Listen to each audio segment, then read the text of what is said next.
Axel Mazué, est-ce que le nom te dit quelque chose, Jérôme? Axel Mazué. Hmm. Hmm. Génération Cité d'Or numéro un, Génération Cité d'Or numéro 4, je crois, de mémoire, sur des hommes sauvages velus. Mhm. Ça te parle? Bon, eh bien, Axel, en fait, pour ceux qui ne le connaîtraient pas, est un grand collectionneur, grand conservateur, on pourrait même l'appeler, vu le nombre de documents qu'il a sur l'ufologie, sur l'histoire de l'ufologie. C'est peut-être l'un des... Allez, s'il y en a 5 en France, il fait partie du top 5 de ceux qui ont la plus grande Doc- bibliothèque, documentaire, tout ce que tu veux qui finit en tech, sur le sujet UFO, que ça soit du sujet UFO français ou même européen ou mondial, hein, tout simplement. Et il y a beaucoup de personnes qui lui envoient des documents, etc. Et puis parfois, il reçoit tellement de choses qu'il n'a pas le temps de tout trier.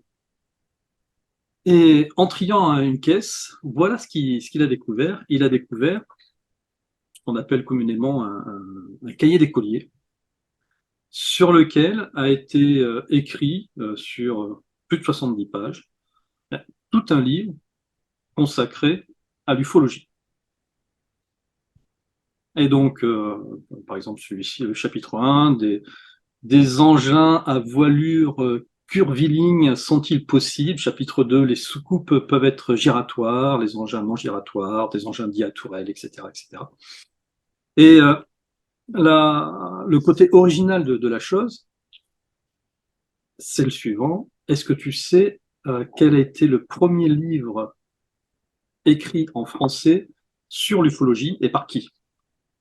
En quelle année? Et Ouh là par qui? là, le premier livre sur l'ufologie. Ah, écoute, déjà, Quelqu'un de très connu. ah, On a fêté les 20 ans de sa disparition il y a Jimmy un ou Gueux, deux Jimmy ans. Gueux, Jimmy Gueux. Jimmy Guilleux. Ouais, ouais. Eh Donc oui. son premier livre, Jimmy Guilleux, n'est pas sur l'ufologie, mais son premier livre sur l'ufologie, celui-ci, là, Les soucoupes volantes viennent à notre monde, il date d'avril 1954. Mhm. Et c'est le premier livre français, écrit en français par un Français, sur l'ufologie. Alors, ceux qui s'y connaissent vraiment sur le sujet vont nous dire oui, mais il y a eu d'autres livres avant 54 qui traitaient d'ufologie en français. Oui, mais ce sont des traductions d'ouvrages américains. Mhm. Voilà. Donc là, ce que détiendrait notre ami Axel, bah, ce serait le tout premier livre non édité, par contre. Voilà, Parce qu'il date de quelle année? il date 52. de 1953. Ah, ouais, non, je vois en dessous, oui, 52. Tu vois, Cinq- 52, parce qu'en oui, fait, 10 là, il juillet traite 52. d'un sujet. Alors, c'est pareil, c'est un sujet qu'on ne connaît pas beaucoup. C'est le sujet de la soucoupe d'Hasselbach en Allemagne.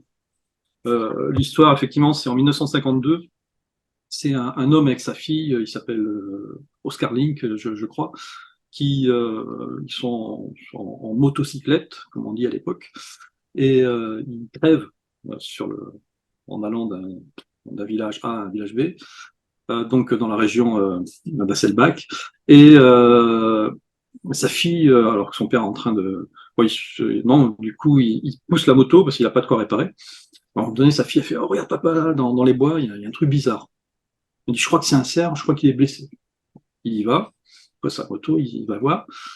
Et puis, il voit un truc étrange qui ressemble pas du tout à un cerf, qui ressemble à l'image là qui est là. Une soucoupe comme ça avec mais tout un tas de lumière.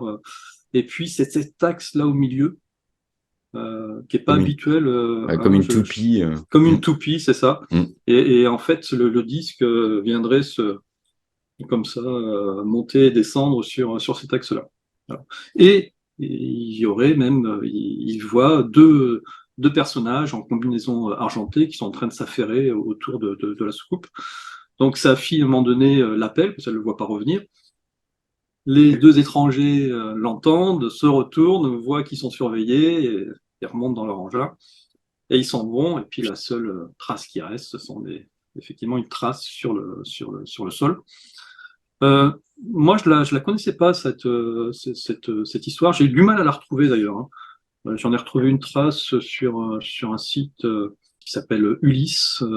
J'en ai retrouvé aussi une autre trace sur OVNI Paris, je crois. Mais c'est assez difficile. Donc, je sais pas, voilà. Si vous connaissez ce cas, n'hésitez pas à nous le dire. Et donc, pour revenir à Axel, eh bien voilà, il a ce cahier d'écolier d'un livre, en fait, de quelqu'un qui a écrit un livre.